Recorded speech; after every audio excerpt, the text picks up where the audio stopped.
Welcome to the Compost Pile, a podcast where we break down gardening, homesteading, and more. Join your hosts, David Poole and Aaron Barnhill, as they pile up information and break it down so that you can be more successful in the garden.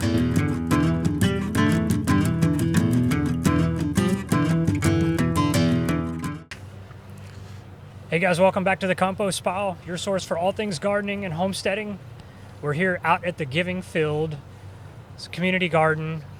I've got one of the volunteers and the people that makes this happen. Not a volunteer. Not a volunteer. You work here. I'm staff. Okay. Yes. So and we're a donation garden. So not a community garden. Right. Okay.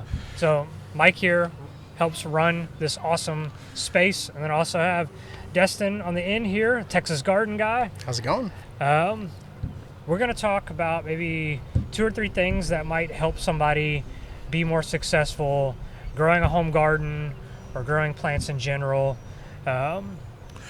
What's something that comes to your mind, Can Mike? I ask a question first? So Sure. You differentiated earlier, this is a donation garden versus a community garden. What is that? Yes. From a specific donor? Is that like one specific donor? Is that what it is? No, what it is all of our organic fruits and vegetables we donate to 4 different places. Okay. So it's not like a community garden typically be where people could come out and like participate in growing and harvest and Like take a home. CSA Right, box right. or something like Yeah, that. This is so all This donation. is essentially like this. All this is grown for the use and preparation for. Right, we do a couple of soup kitchens. Yep. Some other place here down Calder and Hospitality Center in Port Arthur. Yep. We give to Market to Hope.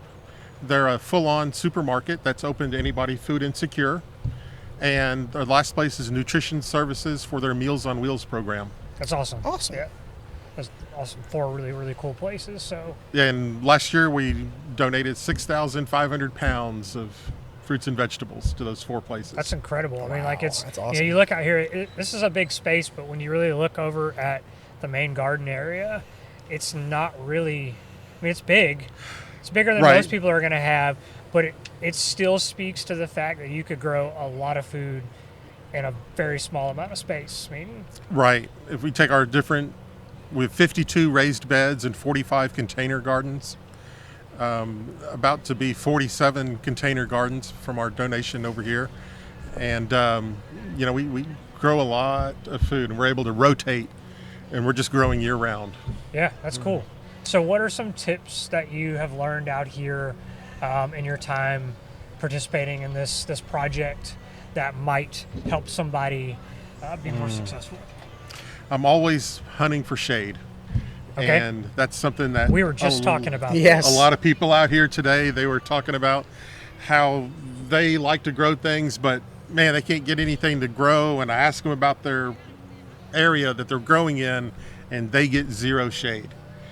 That's, summertime here, we're 12 hours of sun, Yeah, and the heat here in the Yes. Texas sun is not the same as other places in our specific zone even. Yeah. right? And And- I've kind of found like in my backyard, like so much of learning about your area is like killing things. Like if you're not killing plants, you're not trying hard enough, Yeah. So like, learning your backyard and where things grow is kind of part of the journey, really. Right? And the last lady that was up here at the table we were talking to, I was mentioning I had a regular client who put shade over their tomato bed, and in proxy they had covered part of their okra. Yeah. And they came back to me and they said that the okra that was under the shade cloth actually outproduced the ones in the full sun. And when we Ooh. think about like okra being one of the few things that we could really grow in full sun and produce, take the stress, like it just goes to show you that plants, they're just like us, they don't handle stress like super well. So anything we can do to Help them to adapt. create relief Yeah. can make you more successful. And I think that really speaks to what you're talking about, how they're people in full sun, they're struggling to keep things alive. Yes. That's it. What else? Getting water to the plants. I think that like, for most people look out, I think they go out and they look at a space and they're like, they put their garden along the back fence and they don't think about like having to provide or drag. And even out there. here, a lot of the stuff out here is watered by a hose, and like it is a chore dragging a hose out there. Yes. No matter, I don't care if it's even one of those like slinky hoses that are lightweight. It's still a chore to move that stuff around, and if you don't, I think more people should position their garden closer to the water source. What is your preferred irrigation method? I like the hose. Yeah. We have a 3,600 gallon water tank over there that ran dry yesterday. Wow. So, that we just have to clip our hose on to another hose, and it's dragging it that much further. Yeah. But man, getting, that rainwater, that's our preferred. Yeah. That's our preferred water. Preferred fertilizer too, the rainwater. Man, that's the best fertilizer you can get is rainwater. You can see the difference. I mean, we know, especially down in this climate, we go through such dry spells, and then all of a sudden we get like a good heavy rain, and it's like everything just shoots up. Right. It's those plants are starving for those minerals and nutrients that are in that water that you're not going to find in the water, from a municipality. Yeah. So that leads right into the other thing that I told some people is, you want to have some kind of mulch. Yeah. Something to protect that soil. The sun's not beating down on it. The wind's not drying it out. So we have so much wind here. Something to just keep that soil moist. Yeah, you can extend. Keep the roots cool. You can extend your watering. Yes. Our home garden is canopied by 4 oaks, so we get mostly filtered light. Nice. And even during the dead of summer, I don't water every day like most people out in a full sun garden. I might be watering every 2 to 3 days, and I do. And part of that is because I have mulch, but having that combination of shade and mulch makes an incredible difference. And then the plants, they don't face that stress as much. Right. I feel like people overthink mulch though sometimes too. Like they think they need a specific, like I got blueberries or azaleas, I need pine bark Right. or pine needles, and that's not necessarily true. Just use whatever's available to you. If you have pine Right. bark or pine needles, use it. My only thing that I tell people whenever we're dealing with mulch in a garden is you want to be conscious of like how it was created, because if you go to like the big box store and you get like the cheaper mulches, a lot of them have like large chunky matter, and that can lead to like nitrogen immobilization. So you're starving your soil and your plants from nitrogen while that's trying to compost and break down. It's a crazy problem for first time gardeners that happens to like probably 1 in 2. I've gotten an insect infestation from some big box store mulch. Oh, yes. I never had a box elder beetle ever until I went and got some like cypress no float mulch for my greenhouse, and I had them randomly. So like, definitely get local mulch, like local. Finding things that are like, that's what's cool about a lot of your local companies. Like a lot of them the mulches they're going through a composting phase. Some of that material is going to be sifted and created into high quality composts or soils even, and you're getting things that are in your native local area that are being recycled, and it's just to me you're kind of closing the circle. And I'll also, like right now, I use just a lot of oak leaves that have been falling. I've got bags of them over there people donate to us that we trust because they're just nice clean leaves. Yeah. And I like just putting those out into the garden. They take a long time to break down. Yeah. That is that's a crazy advantage for us. Like, and I can speak to that because like having like the oak leaves in our yard, just like our our raised beds, we do pine straw in a lot of times. Some beds don't have it at all. Some of them are just covered in leaves, and I don't pull all that out. I just kind of end up working it back in, because it does provide a little aeration. But even like our landscape beds, they primarily stay covered in leaves, and I don't have weeds.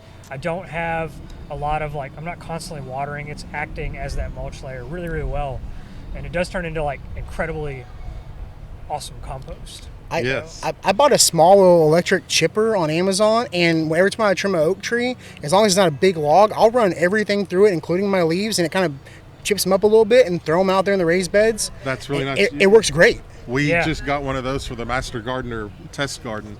Yes. And those look great running them through that chipper. Yeah. It's so nice when you can make your own mulch, man. Yeah. And not only that, if you're gonna put it in your compost, it saves a lot of space too. If you're not gonna mulch with it, like I've thrown it in the compost before, and it's because I didn't have a space for it. But using it as like regular mulch is great. I think it's like something like that too is important from like a sustainability perspective. And a lot of gardeners, they come to places like me, or they go other places and they're just buying. But there's so much that you take out of your space that can go back in and actually provide you some of the same things that you're putting in, and I think a lot of people get lost on that sometimes.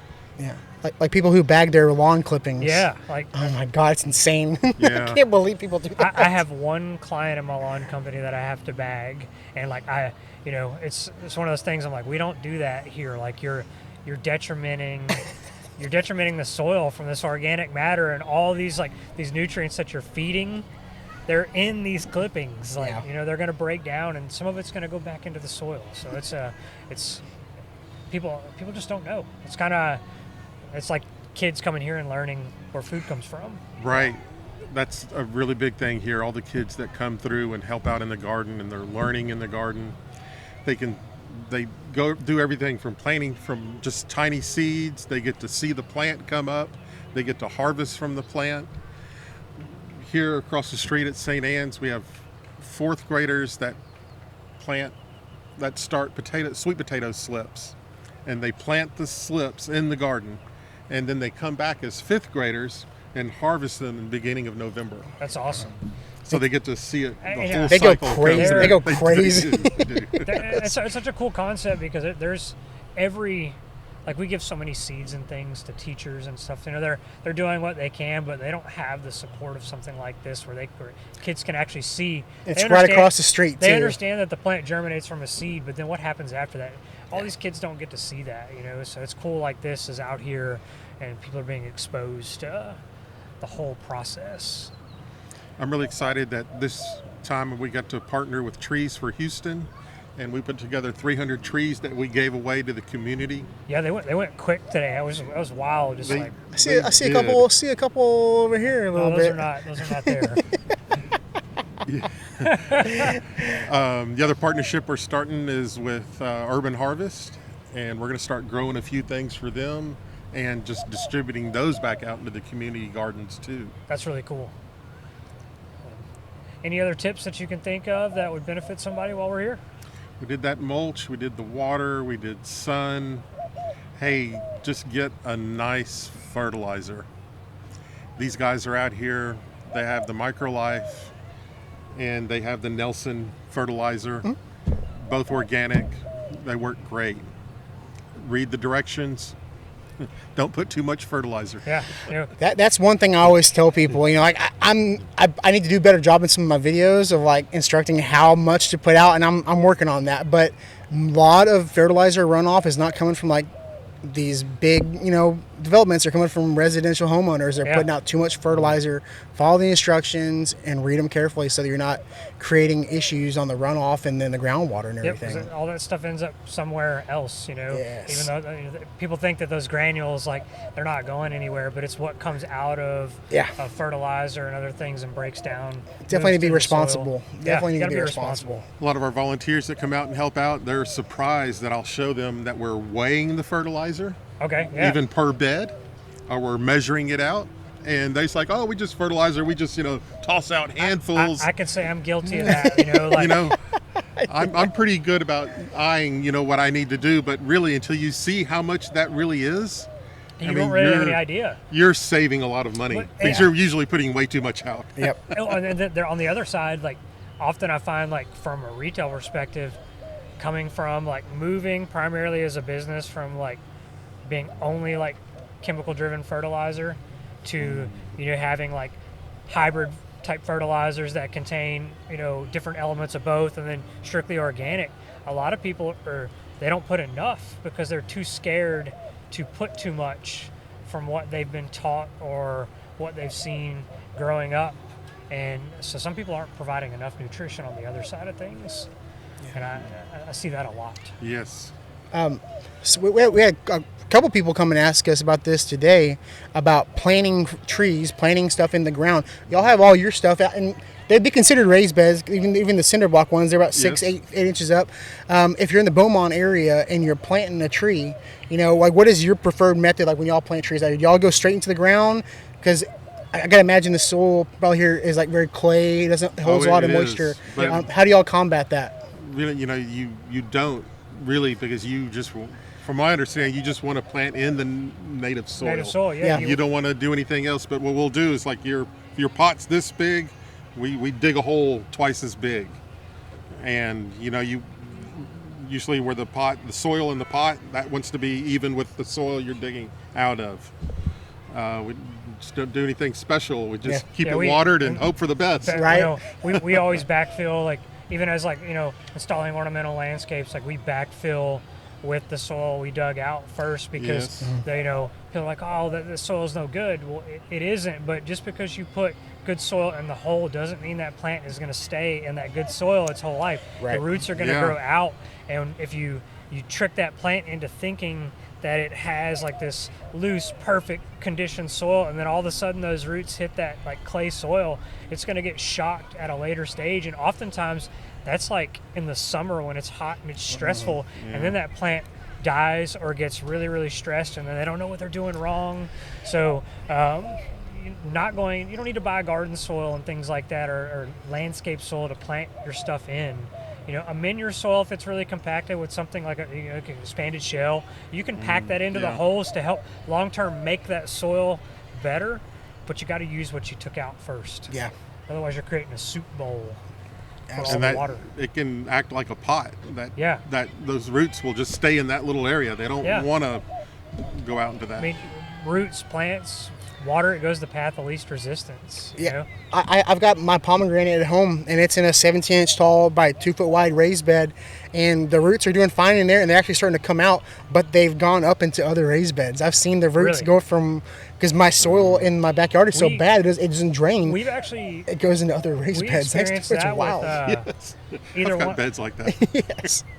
either one of the oak trees or the magnolia that I just lost, we had 2 raised beds that we couldn't grow anything in, and I couldn't figure out why. When we finally cut the magnolia down, we started digging in there. The whole thing was full of fibrous fine roots. Yep. And it was basically starving all the vegetables and flowers of nutrients and water. And we ended up having to, we basically sifted through all of it, got it out, and now we're finally being able to grow stuff in it. And so it's incredible. Sweet potatoes. You've been talking about sweet potatoes are crazy. They'll do some stuff like that. They'll throw some crazy roots out like that. It's nuts. We haven't planted any sweet potato slips yet, but we have sweet potatoes coming up. Because you never harvest From them all. last year. You're never get rid of harvest them. all. Hey, but you can eat the whole thing. You can eat the whole, the tuber, the vine, everything. Yes. So I've seen people strip the vine and the outer part of the vine and cook it up like a spaghetti. yeah. That's I have not tried that. Yeah. It seems labor intensive, but It does. but the leaves are good. Yeah. Just Yeah, take they off the are. leaves. Oh, yeah. Nice tender leaves. Awesome. I think that's some good points that maybe people can find useful. So hope you found something useful out of this episode, and we'll catch you here next time on the Compost Pile.